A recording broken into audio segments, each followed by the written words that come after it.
Buenas tardes a todos, siendo las 19, el horario convenido para comenzar, vamos a dar inicio a este encuentro. Esta tarde vamos a contar con la presencia del distinguido académico, el doctor Alberto Venegas Lynch, quien va a disertar. El doctor Alberto Venegas Lynch es doctor y también es doctor en ciencias de dirección. Es miembro de las Academias Nacionales de Ciencias Económicas y de Ciencias y presidente del Consejo Académico de la Fundación Libertad y Progreso. Nos va a acompañar en la moderación de las preguntas Alberto Medina Méndez. Alberto es un reconocido periodista de la ciudad de Corrientes, del diario Litoral de Corrientes, y es presidente del Club de la Libertad. A los dos, muchísimas gracias por acompañarnos. Ahora voy a pasar un pequeño aviso de Asociación Civil Río Paraná. La asociación tiene 6 años en la ciudad de Santa Fe y su objetivo es difundir ideas virtuosas, ideas de libertad, ideas de república, de democracia y de valores éticos, de la recuperación de valores éticos. Y con este tipo de eventos, como el de hoy, tratamos precisamente de poder concretar estos objetivos, recuperar y reinstalar valores que han sido olvidados o peor todavía, han sido tergiversados sus significados. Hay una cuestión que oímos hablar permanentemente en los medios de difusión, en las noticias, a lo que yo llamo el igualitarismo bobo. Afortunadamente todas las personas somos distintas. Y me gusta mucho una publicidad de personal de los teléfonos que dice: cada persona es un mundo. Nosotros tenemos que tener muy presente esa idea, la idea de lo que yo llamo el igualitarismo bobo, porque la igualdad es ante la ley. Y como bien dice el doctor Alberto Venegas Lynch, no a través de ella. Y esa es un valor que nosotros debemos recuperar y debemos mantener. Porque si no caemos en lo que yo digo que es el igualitarismo. El ideal de una sociedad perfectamente igualitaria y armoniosa es una fantasía peligrosa. Primero, que un mundo donde todas las personas sean iguales sería patéticamente invivible. Las personas no somos clones. Y lo que gusta a uno seguramente va a frustrar al otro. Entonces, yo digo, ese igualitarismo bobo es perjudicial. ¿Por qué es perjudicial? Porque ese igualitarismo es fuente de violencia social. Porque los resultados que nos va a dar nuestro accionar en la vida en sociedad no necesariamente va a dar respuesta a ese igualitarismo tal como se está pregonando. Es prometer un cielo que acá en la tierra es inalcanzable. Bueno, eso es simplemente el mensaje que quiero dejar y creo que tenemos que tenerlo presente en el accionar nuestro de cada día. El evento a partir de este momento se va a desarrollar con la exposición del doctor Alberto Venegas Lynch y a continuación vamos a dar lugar a las preguntas del público. Las preguntas pueden ser enviadas, eventualmente se puede levantar la mano con la función del Zoom. Sí, les voy a pedir por favor que en el caso que le demos la palabra para hacer una pregunta, esa palabra sea concreta, precisa y no sea una reflexión personal. Y bueno, ahora nada más, agradeciéndoles nuevamente a todos, le doy la palabra al doctor Alberto Venegas Lynch. Doctor. Bueno, muchas gracias por esta invitación. A raíz de lo que recién se acaba de exponer respecto del igualitarismo, agregaría una nota a pie de página diciendo que si pudiéramos aplicar la guillotina horizontal y establecer ese igualitarismo que recién se hablaba, se destruiría por completo la posibilidad de cooperación social, puesto que dejaría de existir la división del trabajo. Todos quisiéramos ser panaderos y no habría ingenieros o médicos, etc. Bueno, habiendo dicho eso, y antes de comenzar mis elaboraciones en esta conversación que voy a tener con ustedes, que a diferencia de lo que acaba de anunciarse, me gustaría que introduzcan en las preguntas también posibles refutaciones y críticas, y si les parece que lo que voy a decir o lo que digo les resulta claro y tienden a estar de acuerdo, que hagan de abogado del diablo, que es un ejercicio muy útil para afinar el lenguaje. Antes de empezar esta elaboración y antes de ponernos serios, quisiera decir que ahora que estamos los tres Albertos, sería bueno pensar en algún momento en tener el trío Los Albertos en algún teatro, que a lo mejor podemos recaudar desde el punto de vista crematístico algo más sustancioso que dar clases, publicar libros y publicar artículos y ensayos. Así que hago votos porque podamos hacer esto cuando termine la situación en que estamos viviendo y nos encontremos en un teatro y después nos dividimos los roles a ver quién zapatea, quién canta y quién hace algunos chistes, en fin. Bueno, la charla que hoy se ha anunciado, ustedes la han titulado El antídoto liberal. Yo creo que es bueno detenernos hoy en lo que estimo es el aspecto medular de las ciencias sociales, que apuntan a que el individuo, a que la persona esté mejor. Si se aplican una serie de recetas y finalmente nos damos cuenta que la gente está peor, es mejor abandonar esas recetas y sustituirlas por otras. Y es lo que en verdad ha venido ocurriendo. Paradójicamente, en nombre de los pobres se han adoptado políticas que perjudican a todos, pero muy especialmente a los más necesitados y a los más débiles desde el punto de vista económico. Una de las cosas que a lo mejor ustedes están de acuerdo, pero que a mí me llama mucho la atención, que circula bastante en los medios en estos días, no solo en nuestro país, sino en otros países, y es que se dice, en tal o cual situación, el Estado hace un enorme esfuerzo. Esto es una enorme sandez, una enorme hipocresía. El Estado es una ficción en ese sentido y no hace ningún esfuerzo. Los esfuerzos los hacen los vecinos, los hacen los otros ciudadanos. Es una cosa que suena tragicómica, si no fuera en realidad más una tragedia que algo que despierta hilaridad.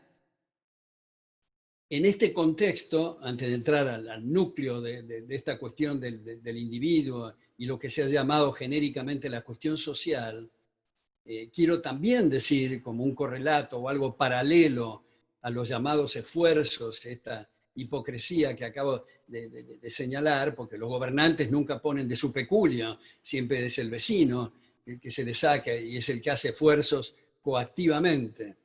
Digo, en paralelo con esto, se ha dado en llamar y se utiliza permanentemente en distintos rubros del aparato estatal la expresión inversión pública. No hay tal cosa como inversión pública. La inversión es algo subjetivo e individual de la persona que estima que va a sacar mayor rédito en el futuro que en el presente, o el valor futuro va a ser mayor que el presente. Esa es la conjetura por la cual se invierte. En realidad, en el presupuesto nacional debería de figurar gastos corrientes y gastos en activos fijos, pero nunca inversión pública. Como digo, es un oxímoron, es una contradicción en términos. Es lo mismo que en alguna presidencia que hemos tenido los argentinos cuando se impuso el ahorro forzoso. Esto es también una contradicción en términos. Nunca el ahorro puede ser forzoso. Es en todo caso un impuesto adicional. Y un tercer punto, antes de entrar a elaborar sobre la cuestión social, quisiera mencionar esto que se dice y se hace referencia a la llamada clase trabajadora. Cuando se elabora o cuando se usa esa expresión clase trabajadora, de facto estamos adhiriendo a la teoría de la explotación marxista, quiere decir que hay una clase que trabaja y otra que la explota. En este sentido, y en una visión más amplia, yo objeto enfáticamente la expresión clase, porque nunca se trata de clases de personas distintas. Los sociólogos, las personas que hacen encuestas, y en distintos departamentos también de algunas facultades de ciencias sociales, se alude a la clase media, a la clase baja, a la clase alta. La clase baja es una expresión muy repugnante. La clase alta es de una frivolidad notable. Y la clase media es algo anodino. ¿Qué se quiere decir con esto? Bueno, se quiere decir ingresos altos, medios y bajos. Bueno, digamos eso. Ingresos medios, altos y bajos, pero no hablemos clase, porque eso tiene una raigambre, una genealogía en la idea marxista de clase que estaba bien aplicada en Marx, estaba mal su premisa, pero el silogismo y la conclusión estaba bien. Esto es, él partía del polilogismo marxista, esto es que el burgués y el proletario tienen estructuras lógicas distintas, hilaciones, razonamientos distintos, y por lo tanto son clases de personas distintas. Desde luego ningún marxista explicó jamás en qué consiste la diferencia con la lógica tradicional aristotélica. En realidad, Hitler, después de hacer una serie de absurdas clasificaciones de lo que él llamaba raza, de ese estereotipo y de un invento, porque sabemos que todos venimos de África, y que los rasgos exteriores son consecuencia de ubicaciones geográficas distintas, y que todos compartimos 4 grupos sanguíneos, y que no hay tal cosa como los aborígenes, y se dice que son originales, originarios, cuando en realidad vinieron por el estrecho de Bering cuando las aguas estaban bajas, porque todos venimos de África. En todo caso son inmigrantes originarios. A mí me llama mucho la atención y me produce cierta risa, a pesar de los problemas que hay ahora en Estados Unidos con el llamado tema racial, cuando los de piel oscura, algunos se autodenominan afroamericanos. Yo declaro que yo soy afroargentino. Todos venimos de África, de manera que eso no es ninguna distinción. Entonces, Hitler finalmente adhirió a la tesis marxista y decía que el así llamado ario y los de religión judía tenían razonamientos y laciones distintas, y por eso los criminales nazis tapaban, rapaban y tatuaban a las víctimas para distinguirlas de los victimarios, porque no había ninguna otra forma. O sea, es una imbecilidad colosal el hablar de raza. Entonces, en ese sentido, insisto en que desde luego no hablar de clase trabajadora, y a veces gente de buena intención dice, fulano de tal lo mataron y era un laburante, como si los demás se rascaran, digamos, todos son laburantes. Es muy raro encontrar gente que simplemente descansa sin trabajar o sin hacer nada. Entonces, el hablar de clase trabajadora, clase media o clase alta, como digo, es mejor hablar de ingresos altos y medios. Habiendo dicho eso, entramos de lleno a la cuestión social.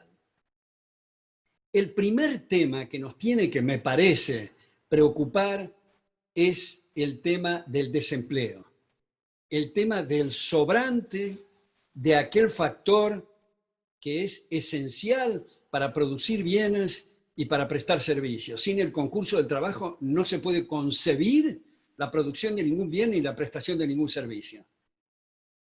Es el factor de producción por excelencia, no por excelencia solo por tratarse de seres humanos, sino por excelencia porque es el más importante, porque no se concibe ninguna otra cosa sin el concurso del trabajo. Entonces, ¿qué diablos es eso del desempleo?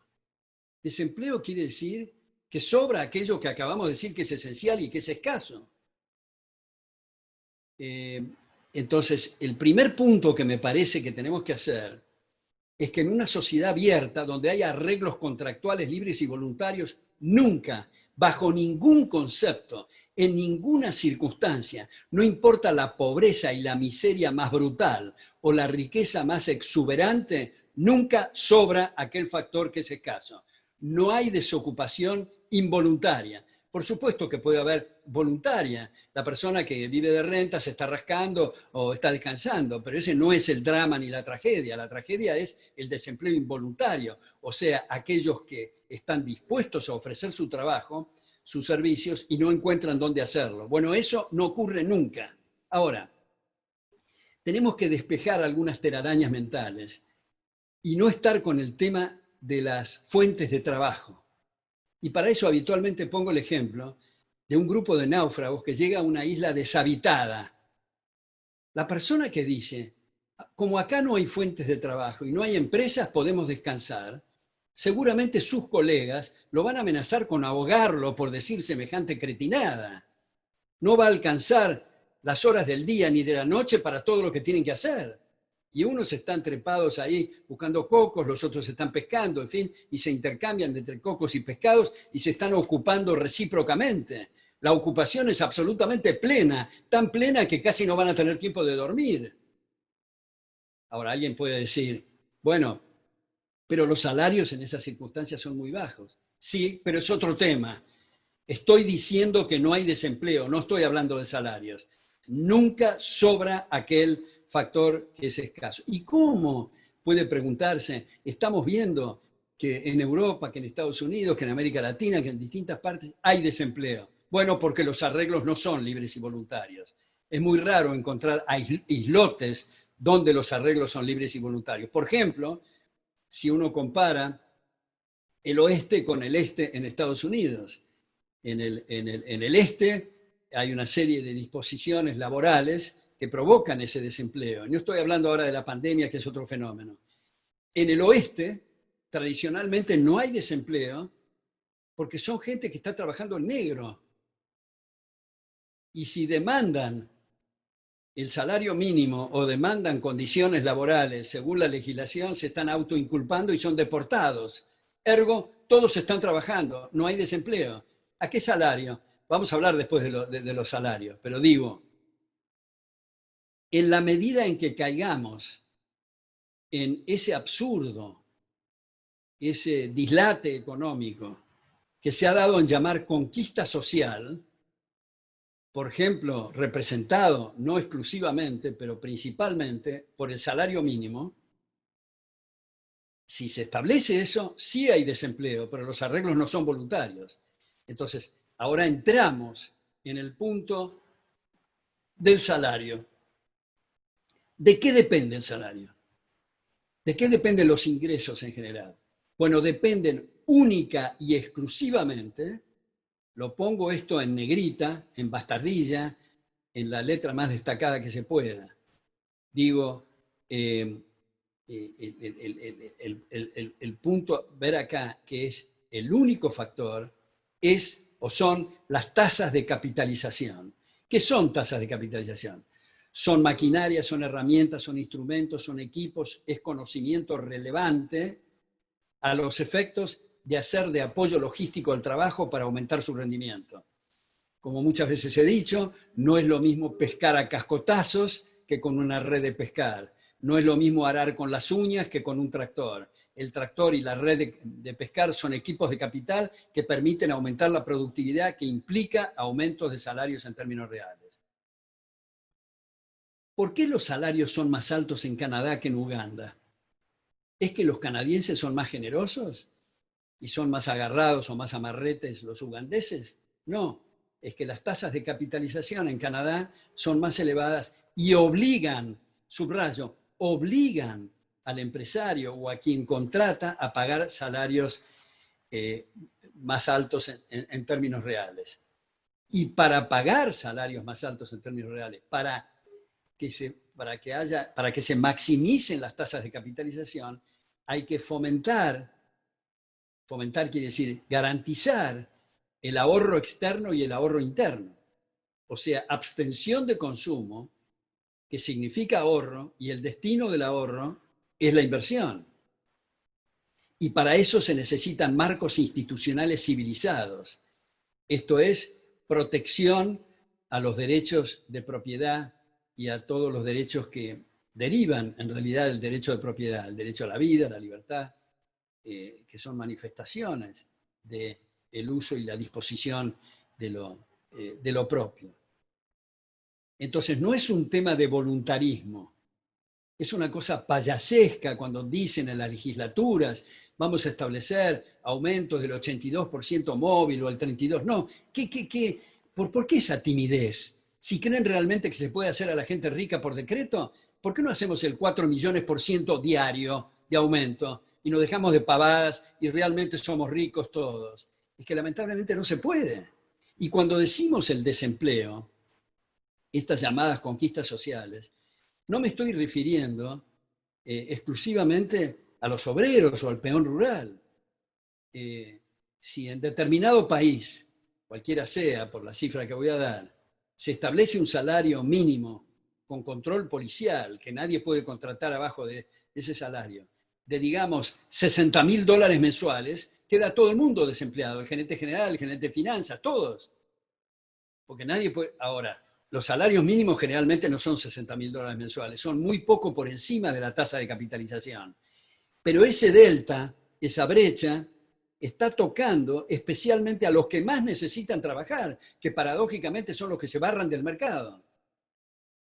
Entonces es muy fácil ganar una campaña electoral en estos sistemas en que estamos, cuando dicen, no, es miserable lo que están ganando, yo les prometo un aumento del 50%, como digo, yo puedo competir y decir, yo les prometo un aumento del 5 millones% mensual y ganar así las elecciones. Pero luego si aplico eso tengo un desempleo fenomenal. Lo que pasa es que en estos sistemas corruptos en que estamos, de deterioro monetario, se prometen esos aumentos, se otorgan y simultáneamente se derrite la unidad monetaria a los efectos de que no haya desempleo, pero el salario es en términos nominales que creció, en términos reales no hay tutía, depende de las tasas, exclusivamente de las tasas de capitalización. Ahora, se ha dicho y se ha insistido en este contexto que hay un tipo de desempleo que hay que ponerle la lupa, o ya que estamos en Zoom, digamos, hacer un zoom sobre eso, un close-up, digamos, que es el llamado desempleo tecnológico. Bueno, en realidad no hay tal. El desempleo, la tecnología, implica aumentar la productividad. Esto es inventar un aparatito que en lugar de demorarse 15 horas en hacerlo, lo hace en 3 minutos. Eso aumenta la productividad, libera, subrayo, libera recursos humanos y materiales para destinarlo a otras cosas. Y alguien puede decir, ¿qué vivo? ¿Qué otras cosas? Bueno, esa pregunta está suponiendo que estamos viviendo en jauja, que todas las necesidades ya están satisfechas. Y en realidad los recursos son escasos, las necesidades son ilimitadas. Hay todo por hacer. En realidad sería muy bueno que estemos en jauja. El objeto del hombre no es trabajar. Sería muy bueno descansar permanentemente y no trabajar nunca. Pero no hay más remedio que trabajar. Digo, como es la naturaleza de las cosas. Mientras no haya de todo para todos todo el tiempo, mientras las cosas no crezcan en los árboles. Entonces, se libera recursos humanos y materiales. Uno puede preguntarse, ¿qué fue del hombre de la barra de hielo antes de la heladera? Pues se reasignó en otras cosas. ¿Qué fue del fogonero antes de la locomotora diésel? Se reasignó en otras cosas.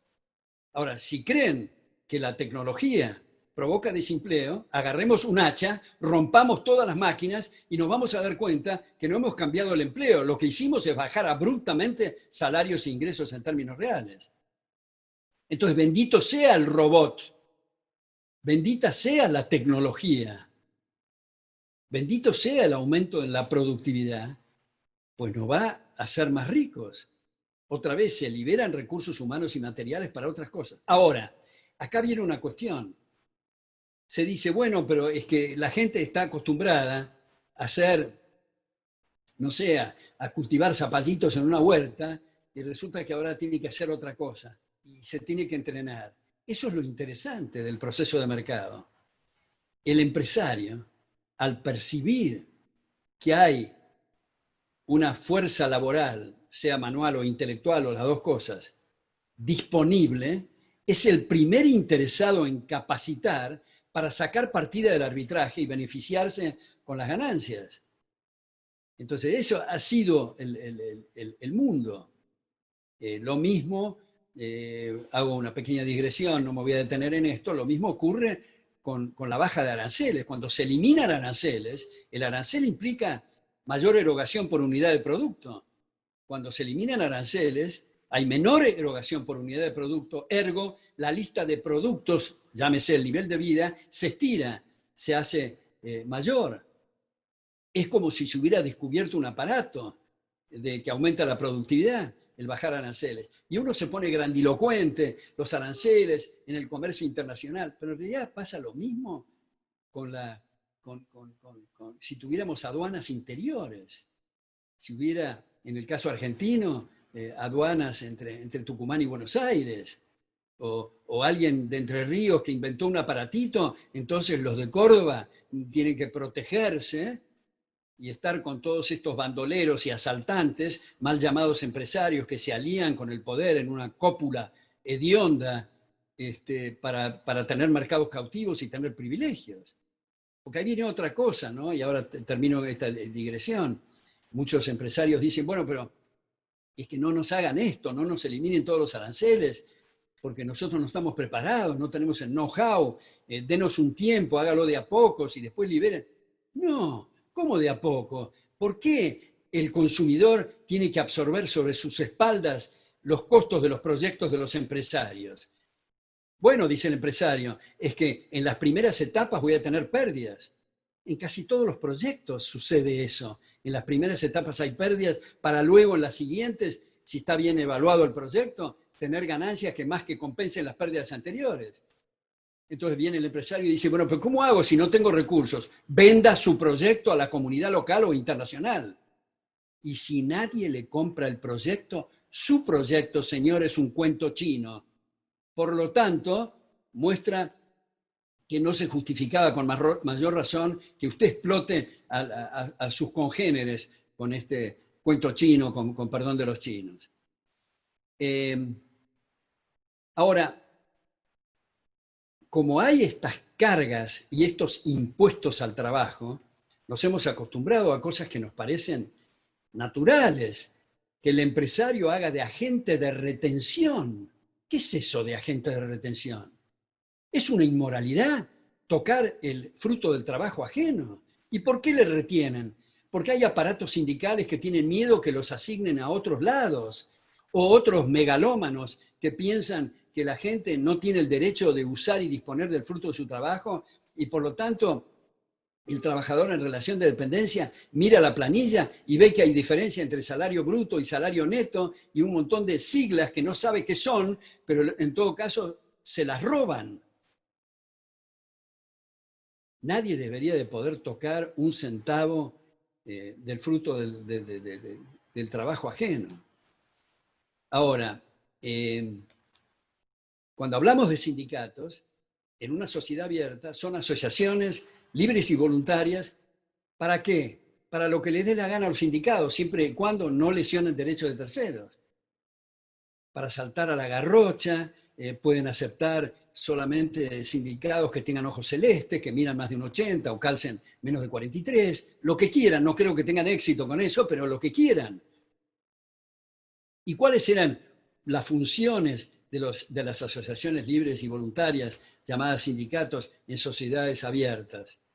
Bueno, como las tasas de capitalización no se traducen en un número que aparece grabado en el cielo, hoy los salarios son 4.832, hay que averiguarlo.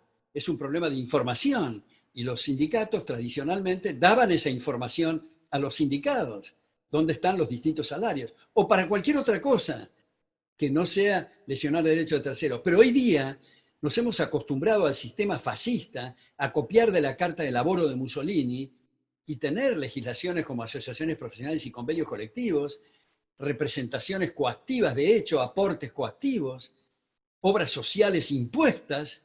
Eso es una cosa mafiosa, no tiene nada que ver con una asociación libre y voluntaria de un sindicato. Y está vinculado esto con las huelgas. La huelga en una sociedad abierta es el derecho a no trabajar, que es la contracara del derecho a trabajar.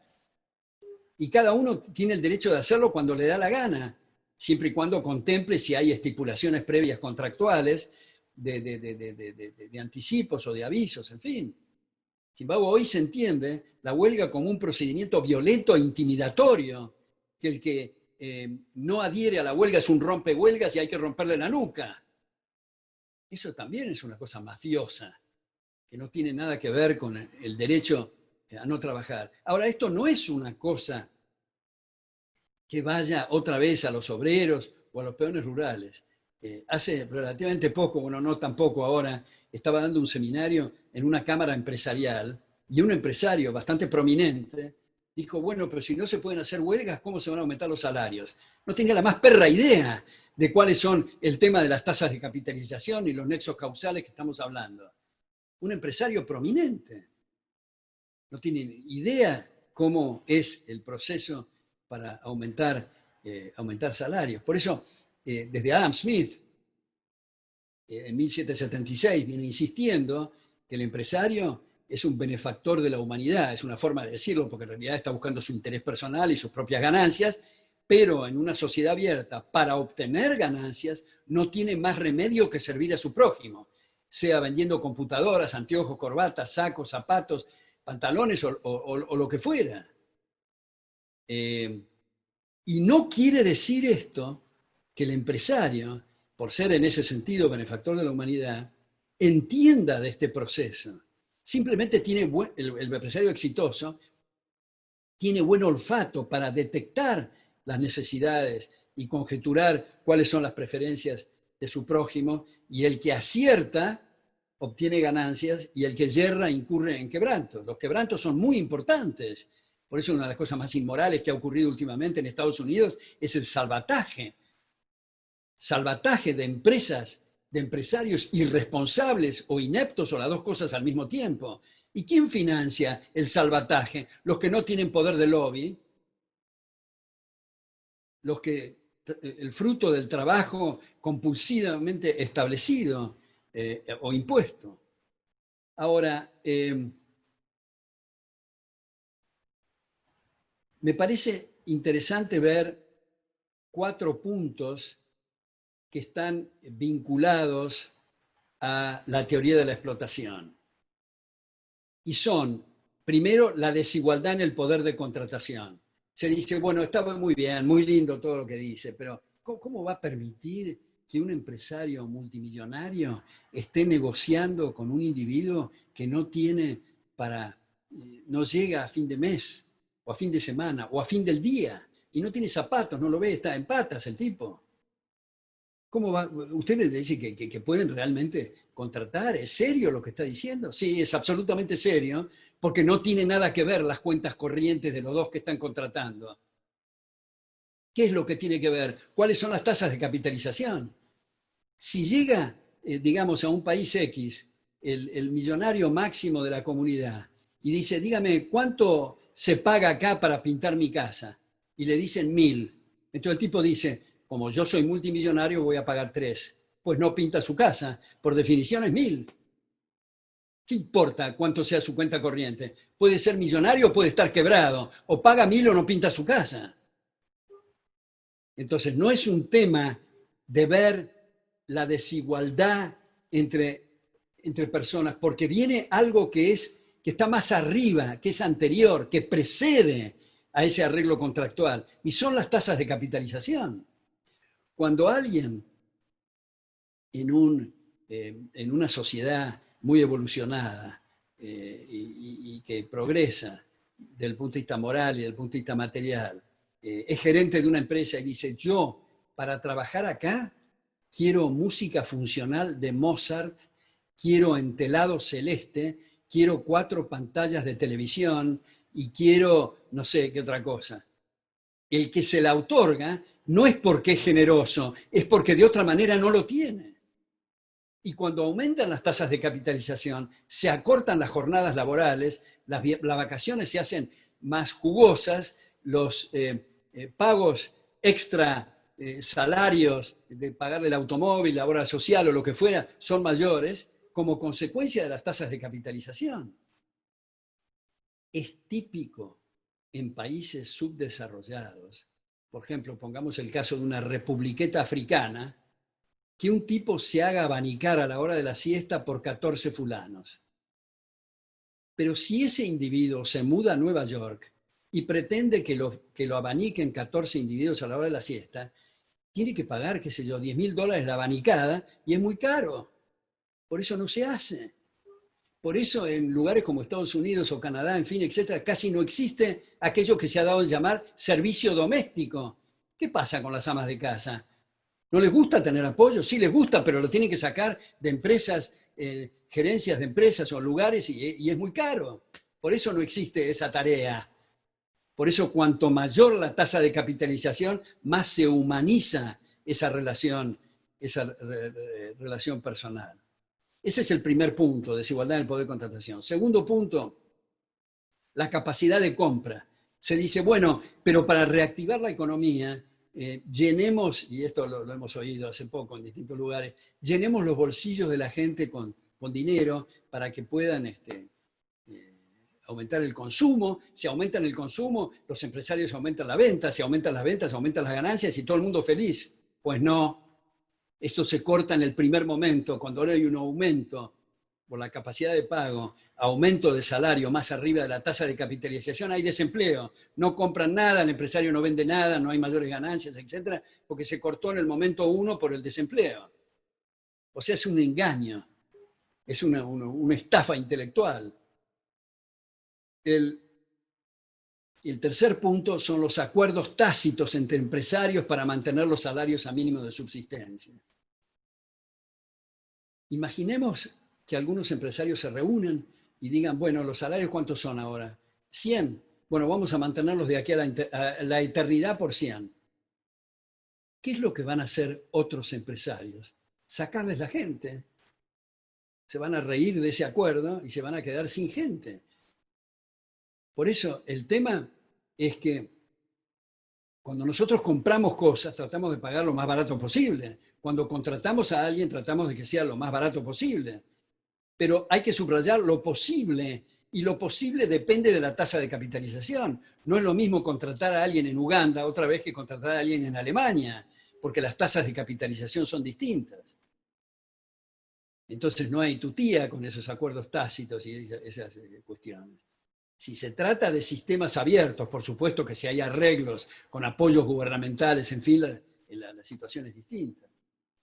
Y por último, la capacidad de pago, que se dice, bueno, el empresario que gana más tiene que pagar mayores salarios.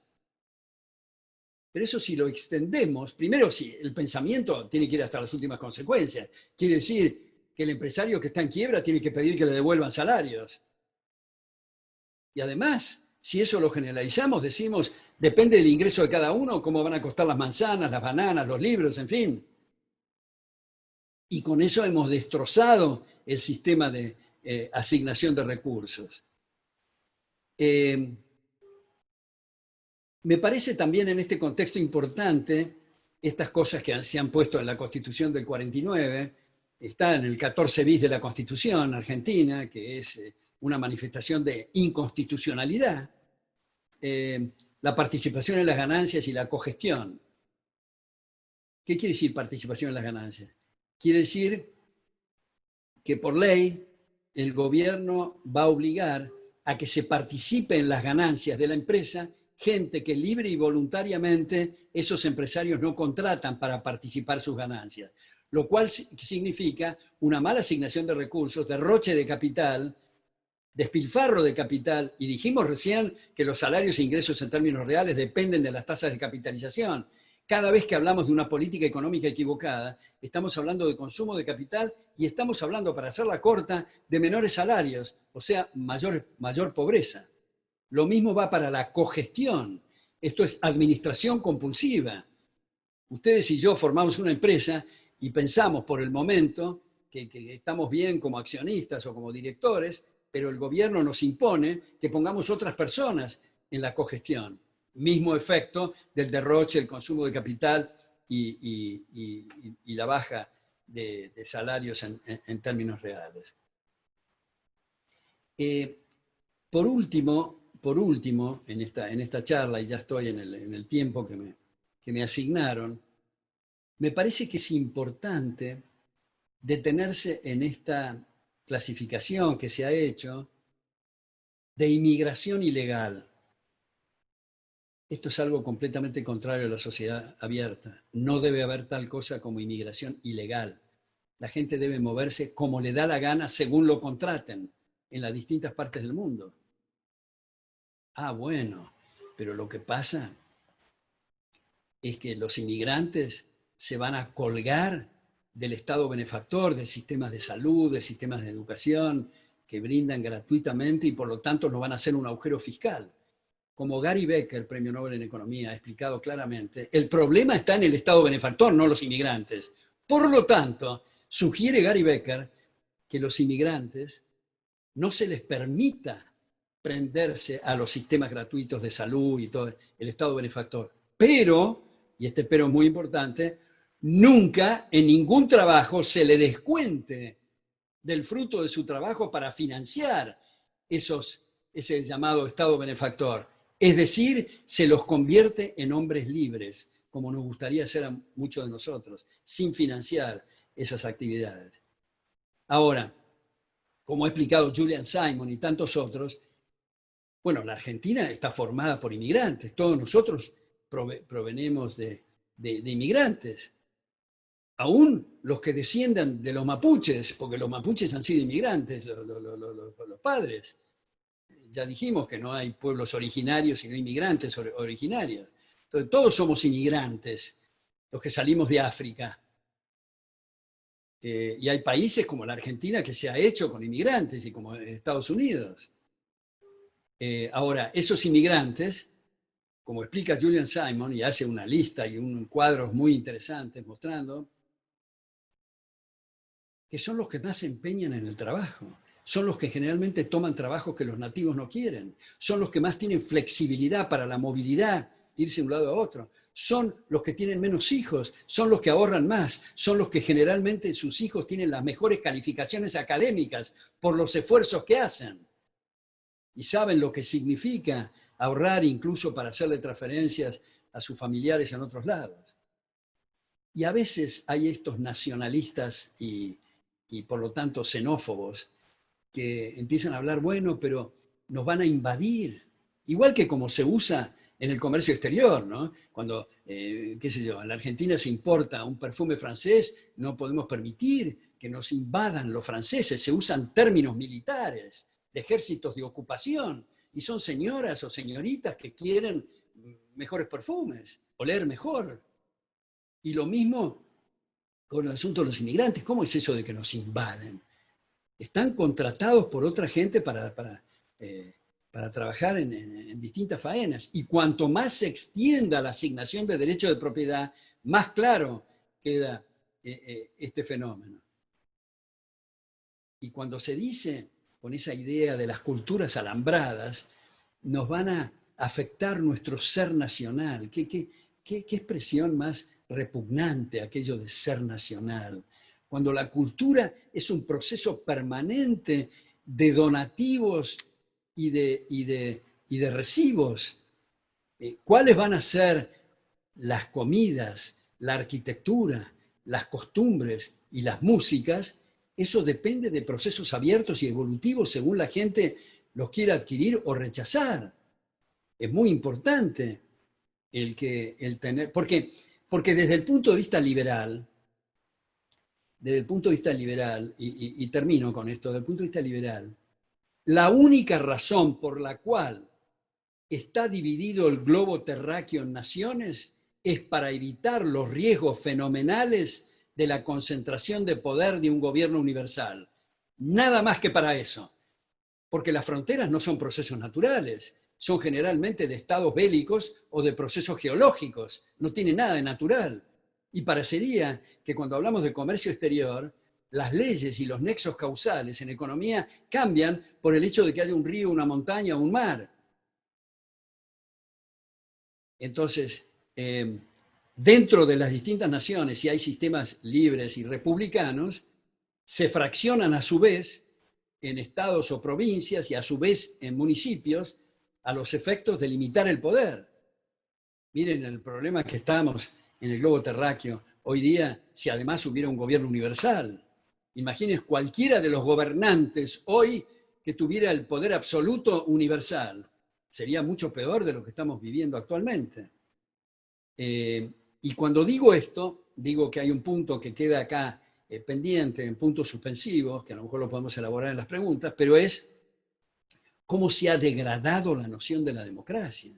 Estamos en sistemas cleptocráticos, es decir, de gobiernos de ladrones que roban sueños de vida, propiedades y libertades, pero no democracia en el sentido de autores contemporáneos como Giovanni Sartori, que sostenían que la esencia de la democracia es la protección de los derechos de la gente y la parte mecánica, secundaria, accesoria y formal es la mitad más uno, las primeras minorías, porque si no tendríamos que decir que este personaje de venezolano que habla con los pajaritos es un régimen democrático. Tenemos que agregar e introducir nuevos controles al abuso de poder a los efectos de que no nos vayamos a sorprender el día de mañana que convertimos al planeta Tierra en un inmenso gulag en nombre de la democracia. Tenemos que poner nuevos límites y nuevas vallas al poder. Bueno, eso es todo.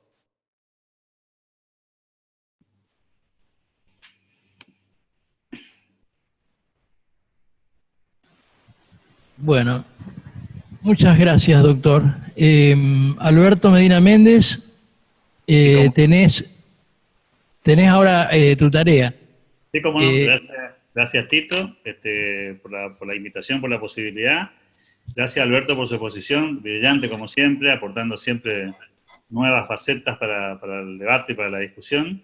Le decimos a la gente que nos pueden escribir a través del chat para aportarnos preguntas, pero ahí veo que Juan me está levantando la mano, así que podemos aprovechar, Juan, lo más breve que pueda, la inquietud, así le planteamos a Alberto. ¿Puede habilitar el micrófono? O si podemos, lo habilitamos nosotros. A ver, Juan tiene que habilitar el micrófono. Ahí está. Ahí estamos. ¿Ahí me escuchan? Perfectamente, Juan. Bueno, miren, la verdad que la exposición habla de un país o de una comunidad importante. A mí me preocupa en este momento cómo estamos con el Estado, porque no estamos entendiendo que el Estado es elefantiásico, es algo grande, que lo seguimos pagando con impuestos laborales, empresariales. ¿A dónde está la cuestión? Porque yo me pregunto, ¿no? ¿Dónde están los liderazgos para dar vuelta a esto? Porque hablamos permanentemente de emergencia, pero resulta que ¿quién genera una emergencia en el Estado que vive de mucho gasto? Es un reinado, ya no es un país democrático. Entonces, eso sí me preocupa ante la visión que usted tiene del trabajo, que realmente adhiero totalmente. Me preocupa qué podemos hacer para generar una reforma del Estado. Muchas gracias, Juan. Lo escuchamos, Alberto. Bueno, acá hay, yo diría, 3 puntos en esto. Primero, usted mencionó, creo yo, con la mejor intención, y yo suscribo el espíritu de lo que usted pregunta, respecto del liderazgo. Yo le confieso y les confieso que la palabra líder me disgusta enormemente.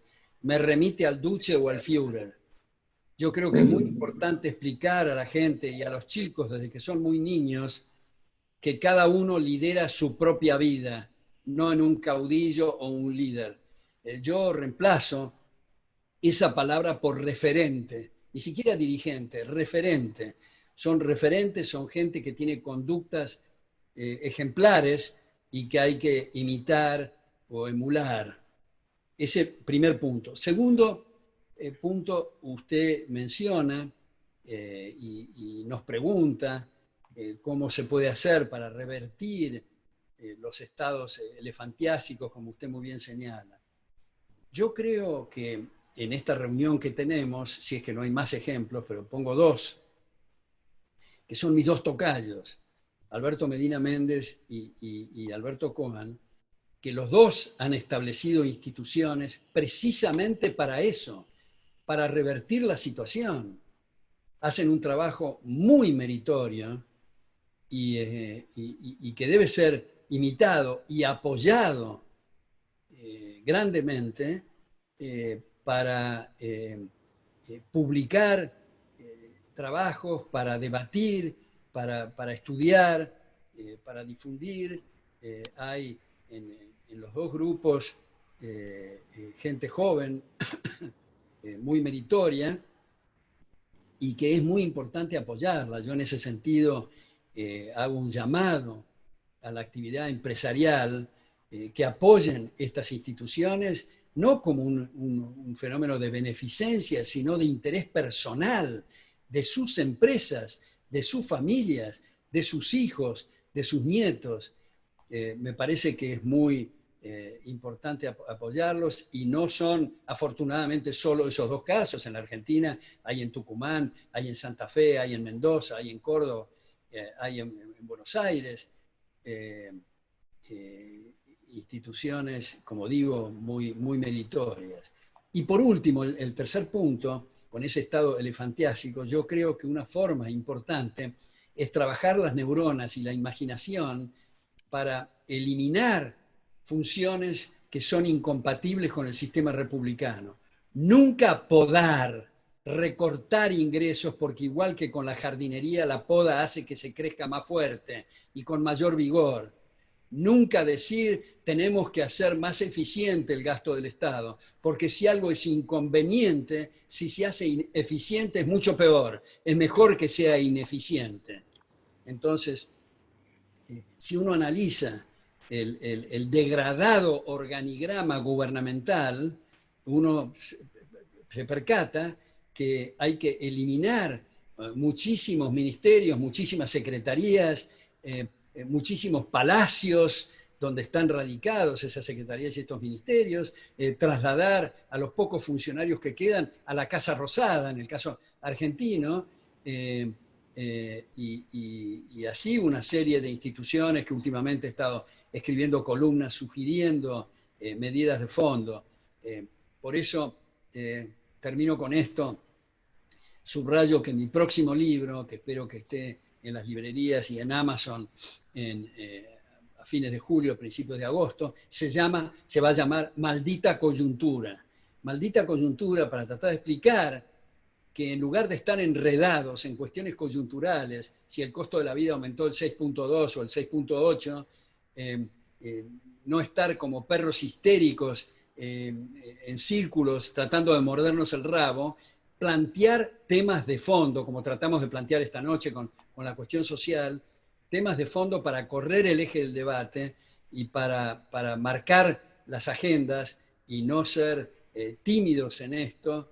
Y también en este libro, el editor, que es el representante de Unión Editorial de Madrid, me sugirió que en una de las solapas, y esto lo he repetido últimamente varias veces, en una de las solapas ponga una foto del texto que a mí me resulta muy atractivo, tal vez el texto más atractivo que he leído hasta ahora, y es de la izquierda revolucionaria, un graffiti del Mayo francés que dice, comillas, seamos realistas, pidamos lo imposible. Es un ejemplo de la izquierda, de tanto pechar y empujar, son muy realistas porque marcan las agendas y marcan y corren el eje del debate. Tan es así que, oh sorpresa, Occidente, en nombre del anticomunismo y en nombre del antitotalitarismo, adopta servilmente los 10 puntos del manifiesto comunista que Marx y Engels aconsejaron en 1848 para demoler el sistema que Marx bautizó como capitalista. Es muy difícil operar así. Por eso vuelvo al tema de la educación, lo que ocurre en las cátedras universitarias, y vuelvo a felicitar a mis dos tocayos por las instituciones que ellos presiden y que administran tan bien y con tanto éxito, y que precisamente son la esperanza de la Argentina. Alberto dice, Susana, ¿cómo ve el profesor Venegas Lynch a la Argentina de los próximos 20 años? ¿Cómo se la imagina? Y yo le complemento la pregunta de Susana para ver si tiene una postura optimista o una postura pesimista respecto de esa Argentina de los próximos 20 años.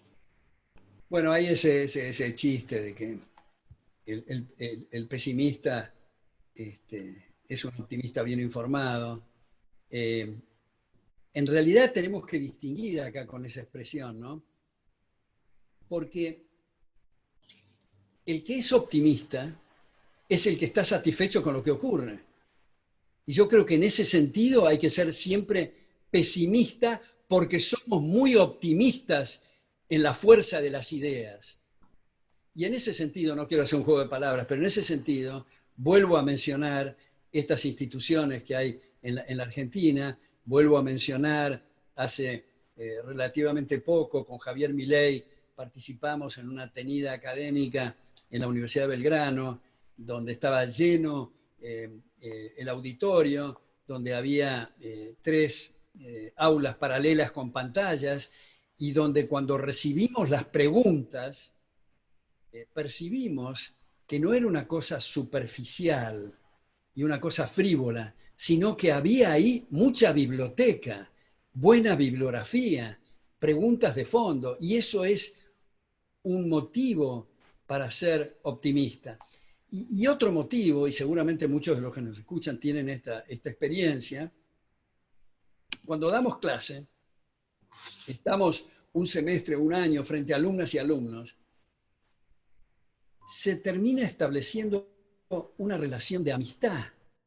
Y cuando nos dicen, esto me cambió la vida, me hizo ver otro horizonte, es la mejor retribución que podemos recibir. Esto muestra una y otra vez. Yo hace 2 años cumplí 50 años dictando clase. Empecé en el año 68 en la Cátedra de Finanzas Públicas. Se repite una y otra vez. Pero claro, esto muestra que la gente tiene, los chicos y las chicas, tienen una gran generosidad, una gran receptividad, una gran hospitalidad a las nuevas ideas. Lo que sí exigen y demandan argumentos sólidos, no afirmaciones.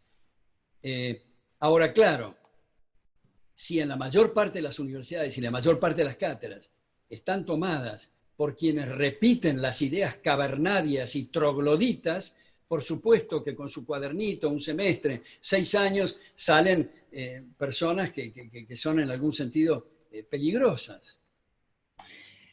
En esa misma línea, Alberto, le recordamos a la gente que pueden hacer preguntas tanto por la vía del chat como eventualmente levantando la mano, pero yo quiero profundizar un poco esta última respuesta, porque Alberto Venegas Lynch hijo es un batallador de muchos años, acaba de contar de más de 50 años frente a la cátedra, frente a la posibilidad de dialogar con jóvenes. ¿Hay manera de tomar un termómetro, Alberto, de esos 50 años y de momentos o hitos que dieron una especie de señal de que estábamos, entre comillas, más cerca, no voy a utilizar esto del optimismo y el pesimismo, pero más cerca o más lejos de estar en condiciones de dar esa batalla cultural? Usted vio muchos auditorios, vio auditorios con pocas personas, vio auditorios con muchas personas, y los vio en los 80, lo vio en los 90, lo ve ahora. ¿Hay manera de comparar ese proceso, de mirar ese proceso con un ojo crítico?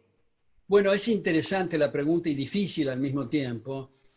Yo diría que en la experiencia que he vivido, ya que mencionan los 90, digamos, con el movimiento político de aquella época, con UPAU y demás, tal vez haya habido en aquel momento mayor cantidad de gente, pero yo veo que ahora hay gente con mucho más profundidad y solidez en los argumentos. Ahora, en este contexto, Alberto, no quiero dejar de mencionar, para también ponerlo en contraste a esto, que ya sabemos lo que ocurrió con Alberdi y sus amigos y lo que hicieron de la Argentina. Por eso yo me niego cuando se festeja el 25 de mayo como el Día de la Independencia. Yo insisto y lo festejo, en mi familia lo festejamos el 1 de mayo, no el 25 de mayo, porque fue el día que se juró la Constitución del 53, porque la otra, la del 25 de mayo de 1810, como dice Alberdi, dejamos de ser colonos de España para ser colonos de nuestros propios gobiernos. Recién a partir del 53, hasta la revolución fascista del 30 y mucho más a partir del 43, del golpe de Estado del 43, nos volvimos populistas y estamos en esta situación.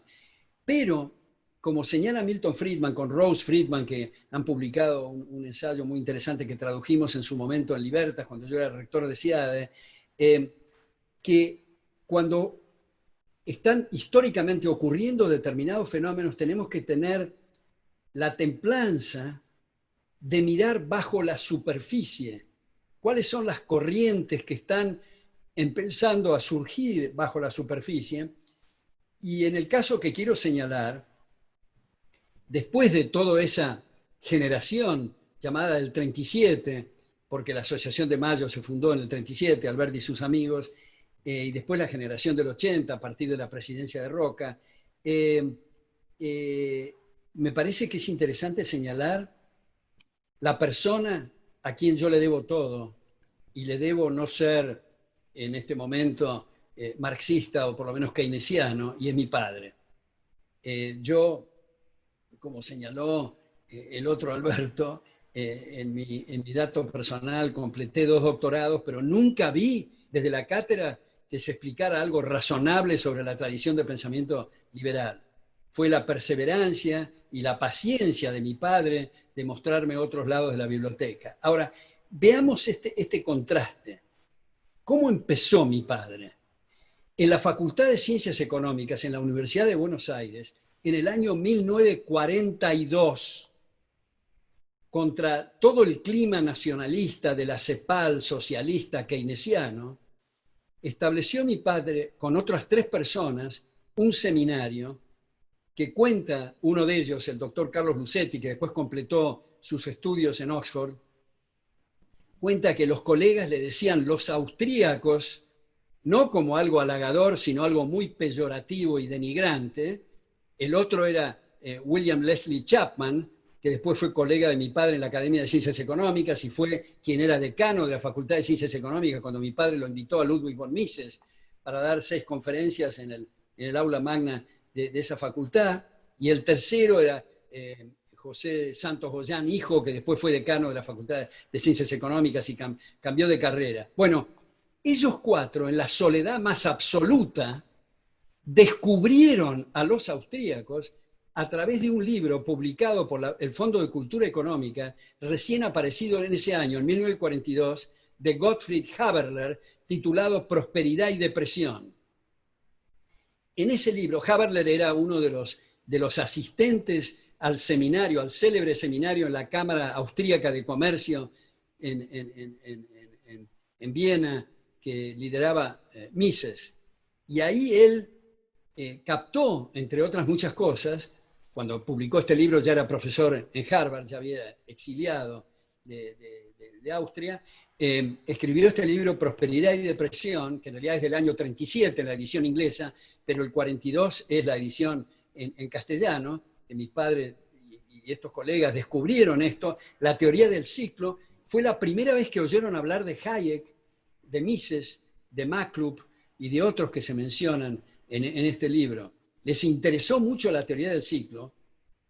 Esto en el año 42. En el año 50, mi padre viajó a Estados Unidos, lo conoció a Leonard Read, que era presidente de la Foundation for Economic Education, FEE, en ese momento en Nueva York, ahora está en el sur, uno de los primeros think tanks del mundo para defender estas ideas, o sea, los precursores de mis tocayos, en el año 46, en el año 50 lo visitó. Read le dio una carta de recomendación para visitarlo a Ludwig von Mises. En ese momento estaba enseñando en la Universidad de New York, y Mises a su vez lo llamó a Hayek, que estaba en la Universidad de Chicago, en ese momento escribiendo The Constitution of Liberty, los fundamentos de la libertad, y fue a Chicago y lo conoció. Lo invitó a Read, lo invitó a Hayek, lo invitó a Mises y tantos otros, Luego mi padre en el año 57 fundó el Centro de Estudios sobre la Libertad y la revista Ideas sobre la Libertad. Becó a muchísimos jóvenes a estudiar a Estados Unidos. Dicho sea de paso, para hablar de mi familia y de muchos comentarios que se han hecho en este sentido, cuando mi padre no conseguía financiación para becar a esos jóvenes, lo financiaba de su propio peculio, con una generosidad notable. Y entonces quiero señalar la diferencia de lo que empezó en el 42, lo que siguió a partir del 57 con el Centro de Estudios sobre la Libertad, los chicos estos que fueron financiados para estudios, la revista Ideas sobre la Libertad, el traer a tantos otros profesores, el publicar y editar libros, muchas veces con el sello del Centro de Estudios sobre la Libertad y otras veces en combinación con la fundación de la Bolsa de Comercio de Buenos Aires, que mi padre era miembro del Consejo Directivo. Esa soledad absoluta se ha convertido en una situación que tenemos que celebrar y festejar y no perder perspectiva, aún con los barquinazos que estamos lamentablemente sufriendo en estos momentos, y no me refiero solo a la Argentina, sino que me refiero al mundo, al nacionalismo en Europa, con la consiguiente xenofobia, como mencioné, lo que ocurre en Estados Unidos con aumentos siderales del gasto público y de la deuda pública en esta administración, del actual morador de la Casa Blanca. Tenemos un papa peronista, digamos, que con la mejor de las intenciones promulga y aconseja medidas que hacen Alberto, más vulnerable y más pobre a la gente. Entonces, es, si se quiere, un desafío para los liberales, un desafío mayor para los liberales. Y como muchas veces he dicho y repito esto como una especie de cantinela ad nauseam, los liberales, en lugar de decir por qué no nos comprenden, por qué no nos entienden, es mejor decir por qué soy tan inepto para pasar el mensaje, y como somos más benévolos con nosotros mismos que con los demás, eso ayuda a pulir el mensaje, a hacer los deberes, una próxima clase darla mejor, fijarnos bien con las palabras, el próximo artículo y el próximo libro, pulirlo, tener un sentido de autocrítica y comprender esto que decía Borges, citándolo a Alfonso Reyes, como no hay tal cosa como texto perfecto, si no publicamos nos pasamos la vida corrigiendo borradores. Nosotros mismos, cuando revisamos lo que hemos escrito antes, decimos, caramba, podíamos haber mejorado la marca, podía haber mejorado la redacción, esa idea de fondo la debería haber presentado de otra manera. El espíritu crítico me parece que no hay que abandonarlo en nosotros los liberales.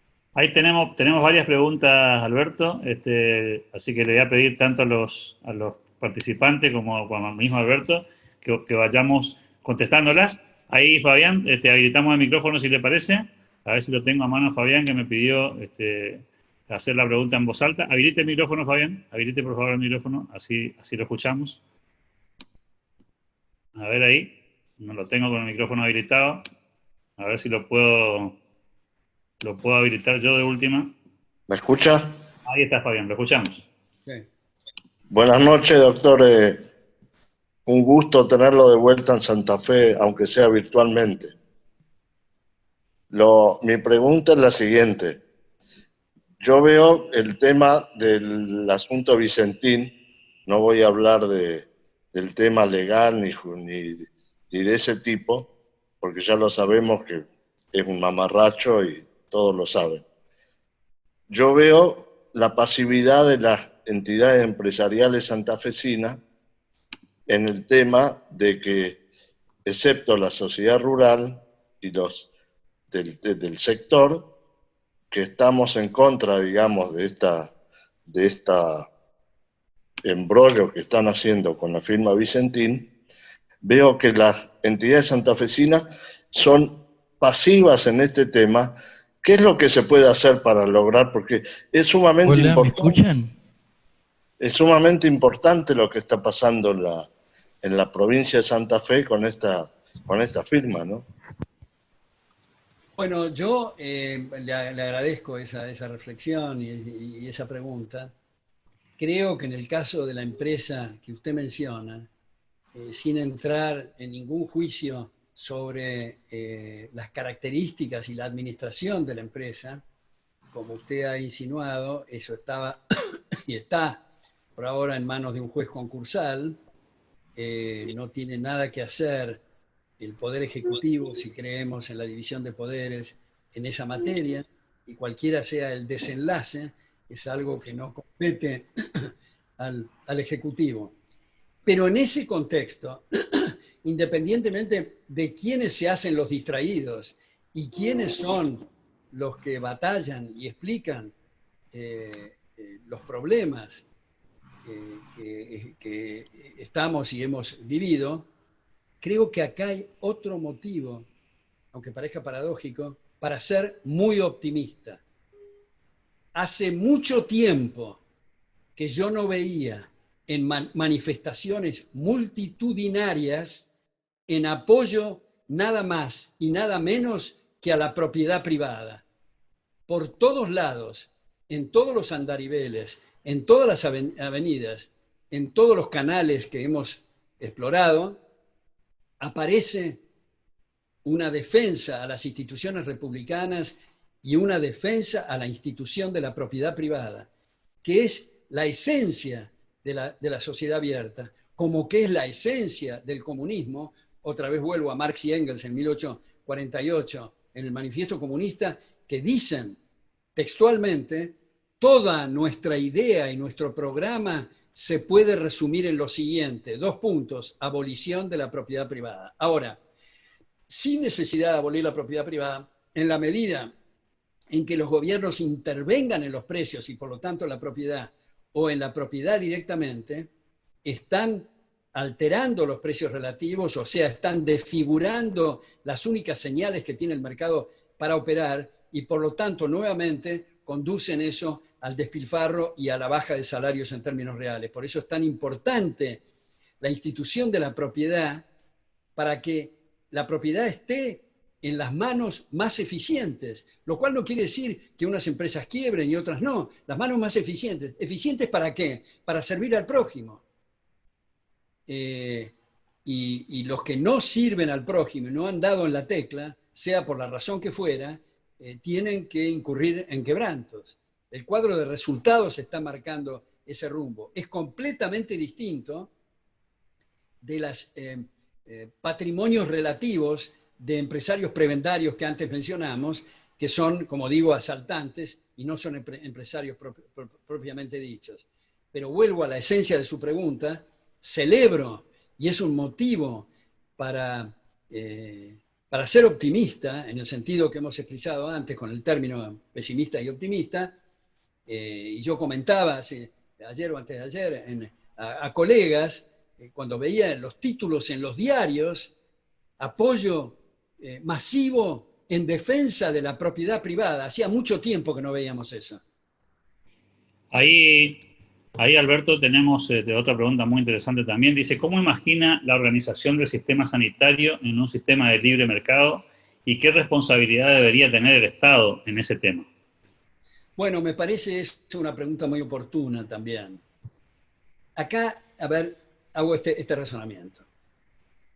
En esta instancia del proceso de evolución cultural, el monopolio de la fuerza que llamamos gobierno es para proteger derechos, para establecer seguridad y justicia, que es habitualmente lo que no hacen, pero es para eso. Una forma de proteger derechos es evitar contagios, que tiene las mismas características que los que quieren externalizar sus costos y emiten monóxido de carbono que arruinan los pulmones del vecino. Es lo mismo que echarle ácido al jardín del vecino. El contagio implica una lesión de derechos al vecino. Por lo tanto, es función del gobierno evitar esos contagios. Ahora, en este trance, tenemos por un lado que comprender que si todos fenecemos, es irrelevante preocuparse de los títulos en Wall Street. Por otra parte, si la inactividad conduce a muertes, tenemos ahí también un problema, por lo cual hay que analizar el costo-beneficio y el trade-off de estas cuestiones. Me parece en ese sentido que ha sido muy prudente declaraciones de médicos argentinos como Jorge Geffner de la Universidad de Buenos Aires o Pablo Bombeí del CEMIC o Anthony Fauci en Estados Unidos y tantos otros médicos que han dicho no se puede poner todo en la misma bolsa. No se pueden poner todos los países en la misma bolsa, ni siquiera dentro del mismo país, las distintas provincias ni los distintos municipios. Esto depende de qué esté ocurriendo para ser más estricto o no con las medidas de cautela, de barbijos, de distancias y demás. Aplicar el federalismo en esta materia. Mientras no aparezcan vacunas. Cuando aparezcan vacunas, la situación es completamente distinta. Ahí el monopolio de la fuerza no tiene nada que hacer. Cada uno de los privados que considera que tiene un riesgo de infección, sea en un barrio cerrado, en un centro comercial, en un transporte público, en un lugar bailable o lo que fuera, si lo consideran necesario, van a pedir los certificados de las vacunas. Pero mientras no haya vacunas, estamos en esta situación desgraciada que nos vino de encima y no hemos tenido en los últimos tiempos un problema de esta naturaleza. Es función del gobierno el preservar los derechos de cada cual, y cuando hay reuniones no se trata solamente de la infección eventual entre los reunidos, sino la potencia del virus para afectar derechos de otros que no han participado en esas reuniones. Entonces,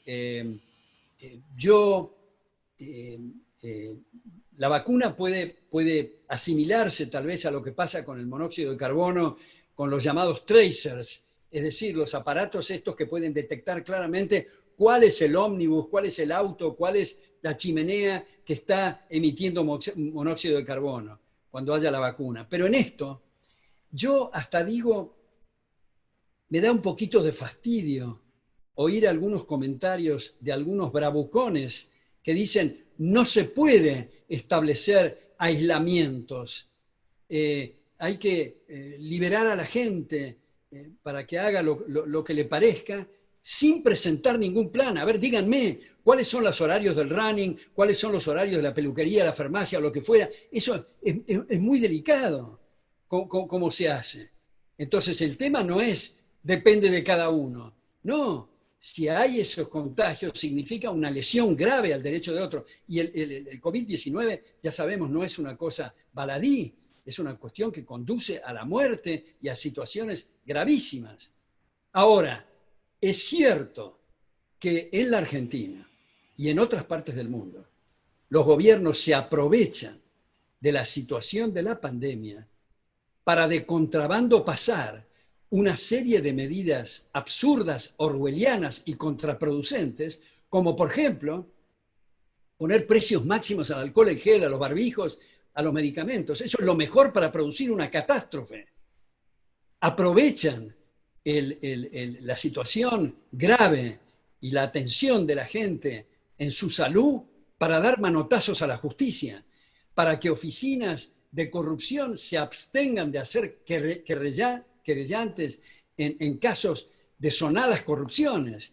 Se aprovechan para dejar de lado el Parlamento, para que el jefe de gabinete tenga en sus manos nada más y nada menos que el control presupuestario, que es el eje central del Poder Legislativo. Para aumentar el gasto público, para aumentar engrosar el Leviatán y aumentar...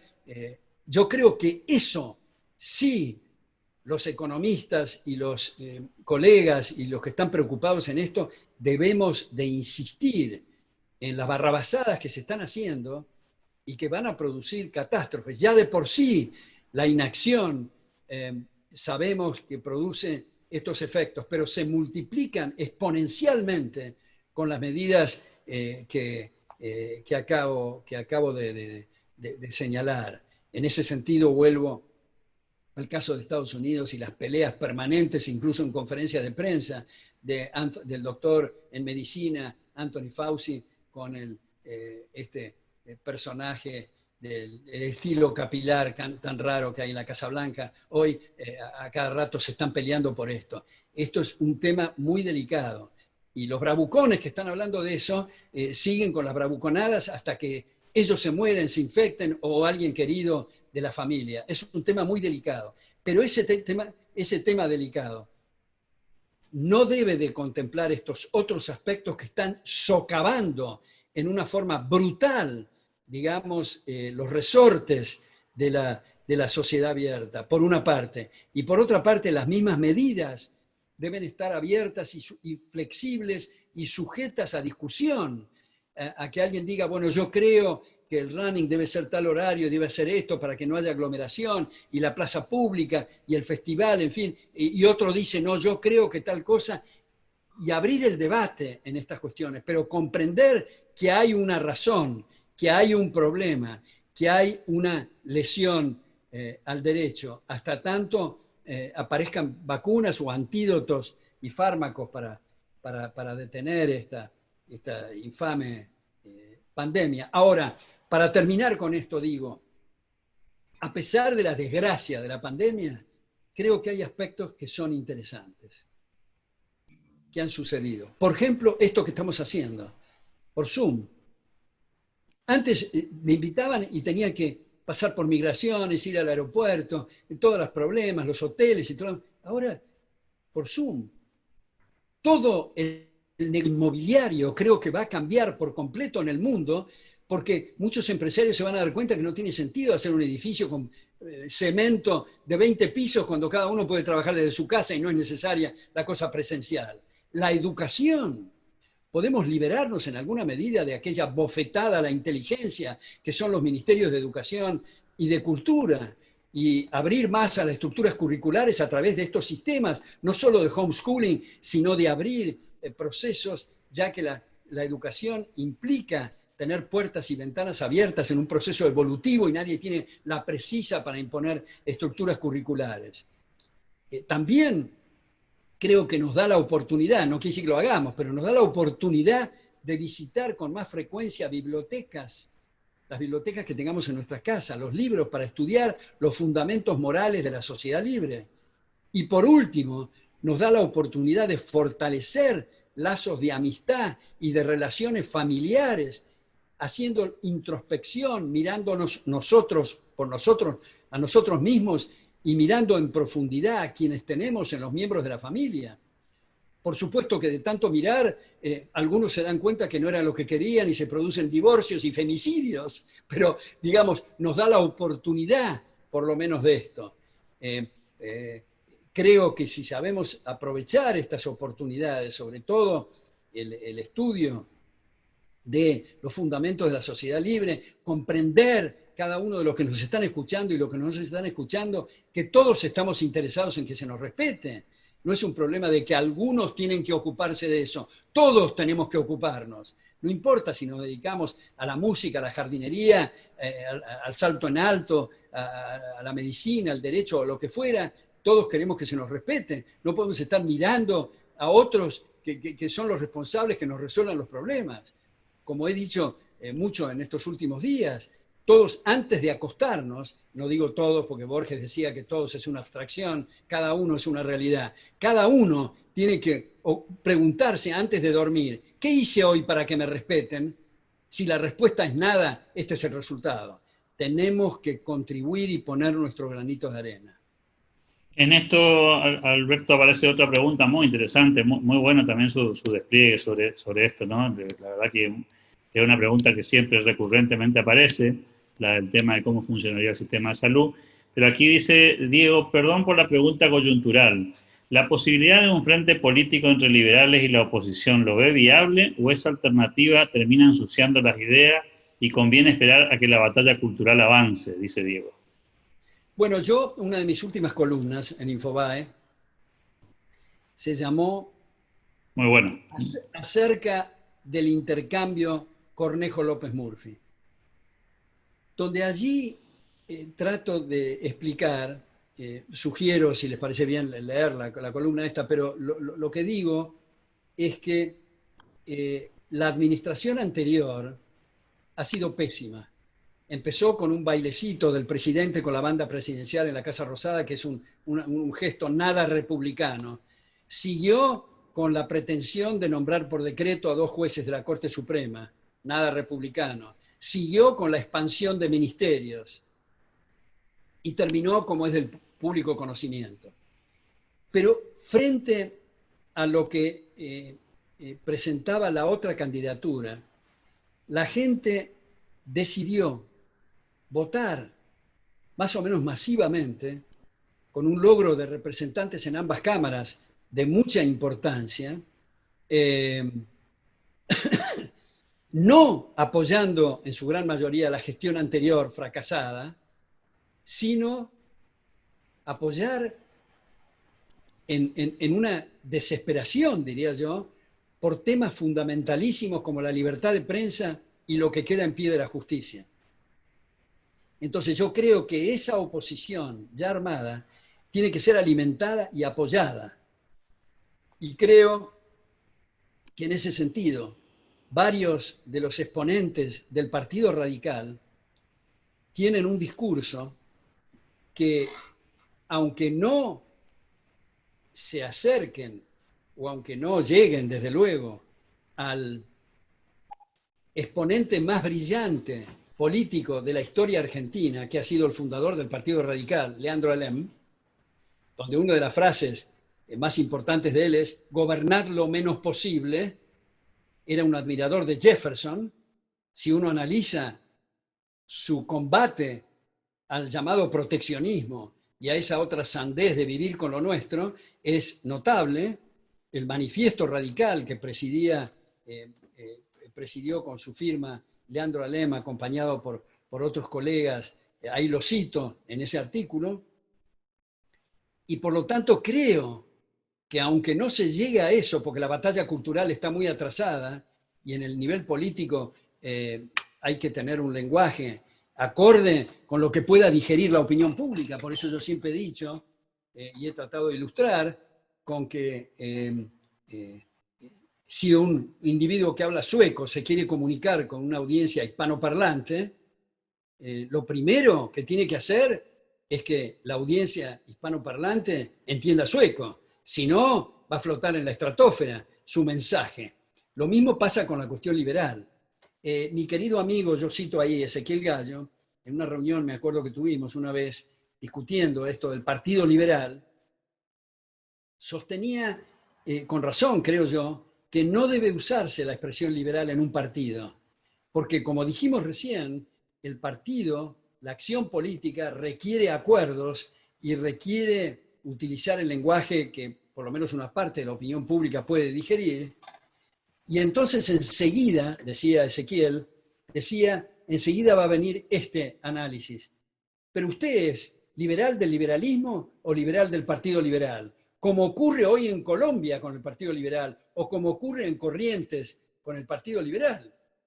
Entonces, otra cosa distinta es el deseo noble que flote el espíritu liberal en todos los partidos políticos o en la mayor parte de los partidos políticos. Entonces, yo creo que los nuevos emprendimientos que han hecho muchos de ellos amigos y gente de la mejor buena voluntad y la mejor intención, y que les tengo aprecio personal a ellos, me parece que deben de fortalecer la oposición que existe y no fraccionarla y no dividirla.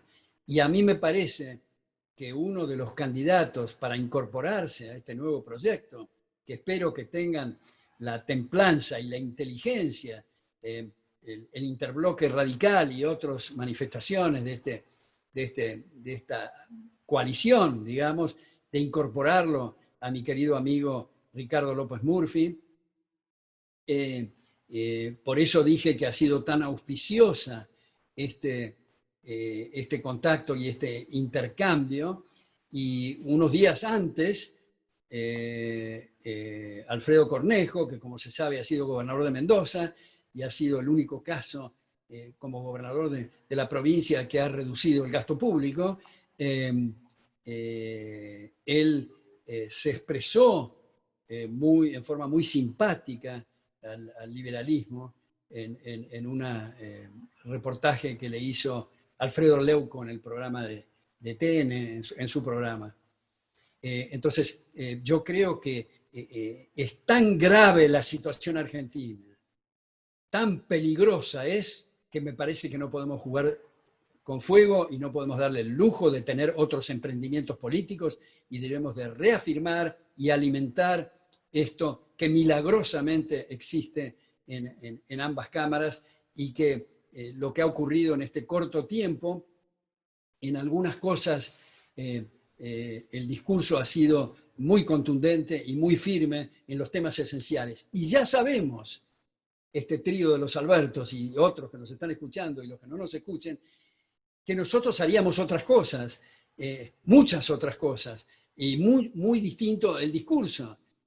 Pero esto es lo que tenemos, esta es la situación que existe para defendernos de un momento en el cual se está literalmente derrumbando la estantería. Y no sé si la gente percibe el peligro enorme que hay, y por lo tanto esto es necesario. ¿Para qué? Para que nos den tiempo en la batalla cultural, que la batalla cultural, las ideas, es lo que marca en última instancia el discurso de los políticos. Necesitamos tiempo para eso. Entonces, otra vez, tomar el ejemplo, en la batalla cultural, esto de seamos realistas, pidamos lo imposible. Hay que ir al máximo en el discurso en la batalla cultural, pero comprender que un centro académico, un think tank o una institución o una fundación para difundir las ideas no es para nada lo mismo que el mundo político o están en un partido político. Es decir, supongamos que Alberto Medina Méndez fuera mañana ministro o presidente. Seguramente no tiene ganas de hacer eso, pero digamos, supongamos que fuera así. Él tendría que aclarar, miren, a partir de este momento, mi discurso va a ser completamente distinto del que yo usaba cuando presidía el Club de la Libertad en Corrientes. Lo que les pido a mis colegas es que me empujen y me critiquen al máximo para que yo pueda usar el mejor discurso posible. Pero si yo desde la tribuna política pienso decir cosas y hacer cosas que nadie entiende, tengo mis días contados como político. Entonces el político es en el fondo un cazador de votos. Ese es el sistema. Por supuesto que quien sea candidato va a tratar de inclinarse hacia el segmento que mejor comprende esas ideas, pero no puede hablar en abstracto. Son funciones distintas. El que asume una cátedra y dice, antes de hablar y dar la bolilla a uno, voy a averiguar qué es lo que quieren oír mis alumnos para decirlo, está perdido como profesor. Pero también en la tribuna política, el que dice, a mí me importa un bledo, lo que entienda la opinión pública, yo voy a decir lo que me da la gana, está perdido como político. Entonces son funciones distintas, tenemos que entender, me parece eso, no sé si me extendí mucho en la respuesta. Alberto, más que agradecidos por esta oportunidad, en nombre de la Asociación Civil Río Paraná, agradecerle su gentileza, su disposición y por supuesto a todos los presentes que nos acompañaron durante esta actividad, que la van a poder ver luego seguramente por internet a través de YouTube, cuando lo podamos compartir con usted, Alberto, en sus redes sociales. Así que gracias, Alberto Venegas Lynch, hijo, por su tiempo, su disposición, su paciencia eterna, y a todos los que nos acompañaron por engalanar en esta ocasión. Bueno, les mando un gran abrazo a todos los que nos han escuchado. Muchísimas gracias por las preguntas. Muchas gracias a los dos Albertos, y tengamos en cuenta eso, el trío Albertos, que puede tener mucho éxito, creo yo. Buenas noches y muchas gracias. Les mando un abrazo a todos. Un abrazo gigante. Gracias, buenas noches a todos. Hasta luego. Hasta pronto.